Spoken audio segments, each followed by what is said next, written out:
Hey, what's up, everybody? Today we're going to talk about first principle thinking. Now, I've mentioned this concept before, but I really just said, hey, question ideas and traditional thought processes. Let's go into a little bit more detail today. Let's think of it as a multi-layer pyramid, right? At the bottom, we have these first principles. They're essential. They're most basic, proven, okay? As we move up, then we have theories, hypotheses, okay?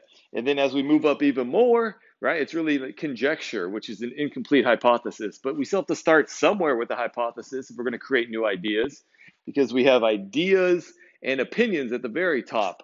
So a lot of us can work our way down. All right, we have this opinion, we have an idea. Okay, let's see if we can formulate this into a specific hypothesis. Okay, or a theory that could be proven. All right, let's break it down even more into the basic essentials of the theory, of the hypothesis, of the idea, of the technique. Break it down. And that's where you get to these first principles at the base level. Okay? But let's make this a little bit more concrete in the field of strength and conditioning, sports performance. So the idea is that all the pieces have to be robust enough that they fit together. Each piece is whole, so the holes can fit together to make a complete picture. So, right, this person's filling in the gap with a piece that's proven. Okay, this is this first principle thought process. Okay, so when we come up with ideas like, oh, this is the best strength training idea, this is the best speed element, break it down, break it down, break it down, break it down. Well, wait, this part of the technique isn't really rooted in anything that's foundational based, right? It's really an idea. So I should break it down and try to get to the root of it. Can it be proven that that's essential? Maybe, maybe not. Then you might have to start the process all over again. Okay? Right, let's look at this example. This will make more sense to a lot of us.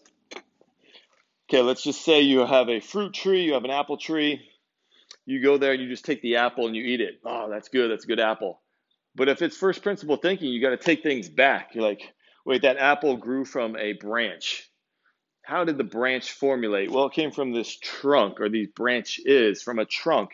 Okay, some people leave it there and that's it. Just like in speed development, they go, all right, these are the positions you need to get into. This is the ground reaction force. That's it. That's all we need. Sweet.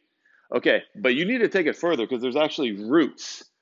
Let's look at the neurology of it. Let's look at maybe the genetics of it. Let's look at, the physiology of it. Let's look at motor learning concepts, how this person even learned these skills.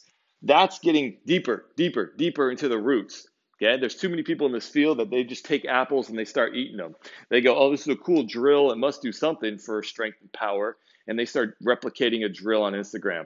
But yet they don't break it down to the basic or most essential elements of the movement or the pattern or the idea of philosophy. That's what you need to be doing.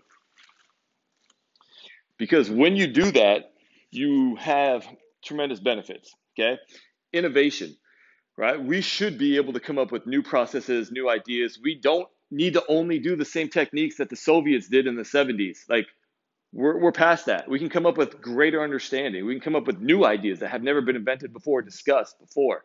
But you got to keep coming down to the bare essentials, to the basics.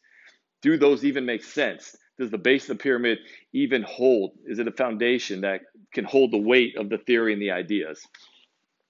Optimization. Well, if we want to optimize movement, let's again take speed, we should still question things. And we should go, well, people are telling us to sprint this way, but they're only looking at the apple and the branch. They're not literally taking it down to the basics, which would be integration. They're not taking it down to, again, the neurological level. They're just saying, oh, well, this is a great biomechanical position, and they're fast, and the times say this, the ground reaction forces say this. But again, keep getting deeper and deeper. Keep asking the questions. Okay, don't take things for face value, what's been given to you before. And that's how we can integrate all these different systems. And I've said this a million times. Too many people look at something from one lens, like that was your specialty, biomechanics. Or even some people, their specialty is only neurology and they don't even know how to talk to athletes, like learn how to talk and communicate. Whatever it is, a lot of you have one specialty and you need to integrate all these different specialties together. Okay?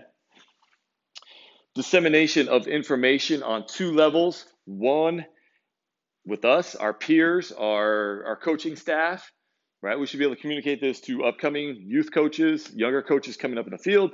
We should be able to communicate this information, disseminate this information to our head coaches, tell them why we're using this new technique. Well, we're doing this because if you break it down to the most fundamental level, this is enhancing performance on the field for your soccer athletes because of A, B, and C.